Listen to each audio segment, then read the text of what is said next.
Sofa Amalia Prasida, NIM 202.233.062. Mutorida Suwada, NIM 202.233.063. Pusparistiana Pangastuti, NIM 202.233.072. Muhammad Aris Fikri, NIM 202.233.074. Dea Novita, NIM 202.233.082. Indah Kumalasari, NIM 202.233.085.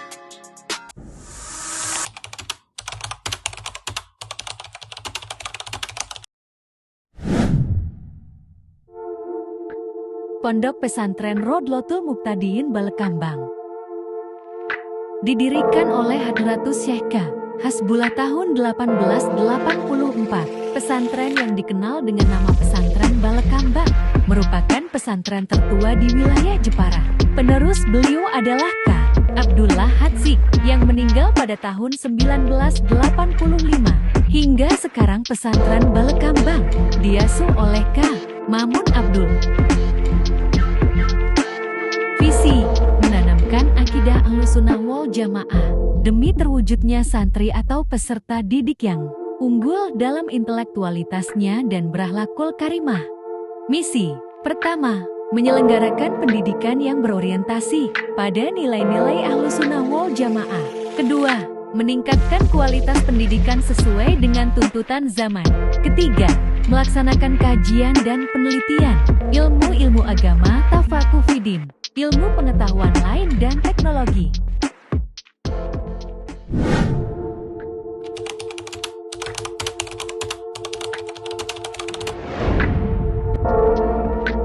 Tingkatkan jiwa kepemimpinan melalui pramuka. Event tahunan perkemahan pramuka, penggalang dan penegak zikro Ambalan, Al-Kasbu Aswadah Pipida Pondok Pesantren Rodlotul Muqtadiin Balekambang Jepara.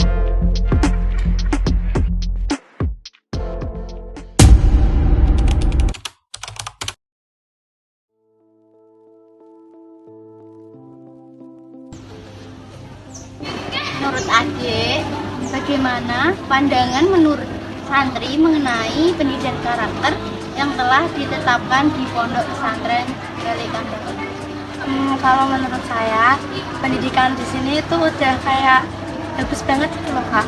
Soalnya di sini selain diterapkan sistem nasionalisme, juga diterapkan sistem religius. Kayak contohnya ekskul pramuka, PMR, terus ekskul bahasa. Kalau yang religius itu ada bimbel baca kitab, terus ngaji Al-Quran, sama program tahfidz, sama ada ekskul tilawah juga. Jadi kalau kita mondok di sini tuh ya dua-duanya dapat agamanya juga, dapat pengetahuan umumnya juga. Kemudian kegiatan apa yang dilakukan di Pondok Balekambang ini menyangkut dengan pendidikan karakter yang mungkin bisa dikatakan sulit dilaksanakan oleh santri? Kalau itu waktu pas bimbel baca kitab, biasanya kan kalau bimbel kan kita diajari cara-caranya supaya bisa baca kitab benar lancar. Kadang kan disuruh ngetes satu-satu, lah itu kalau belum bisa kan minder. Tapi kan nanti hasilnya juga balik ke kita sendiri, kita nanti juga jadi bisa. Terus bisa kayak baca dengan lancar sama paham maksudnya tanpa harus memakna-maknai lagi. Jadi kalau soalnya di sini tuh setiap kelas 3, baik kelas 3 MTS ataupun MA, nanti kalau belum lulus tuh ada ujiannya, ujian baca kitab. Jadi bimbelnya itu bertujuan buat waktu kita ujian kita bisa lancar tanpa harus ngelihat makna-maknanya lagi gitu. Semuanya bisa menjadi gurunya. Jadi yang kakak kelas ataupun yang adik kelas, bahkan kakak kelas bisa nyontoh yang adik kelas kalau memang adik kelasnya baik. Jadi itu juga termasuk. Jadi peran kiainya sangat penting sebagai pemberi contoh tadi. Jadi memberikan qudwah hasanahnya seperti itu.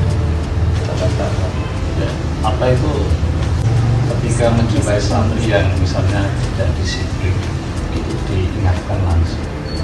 Termasuk ketika berpakaian yang tidak sesuai, misalnya tidak memakai sepatu, langsung diingatkan macam itu. Jadi hal yang walaupun hanya baju saja, kalau itu tidak disiplin tetap diingatkan dengan belum hal-hal yang lainnya.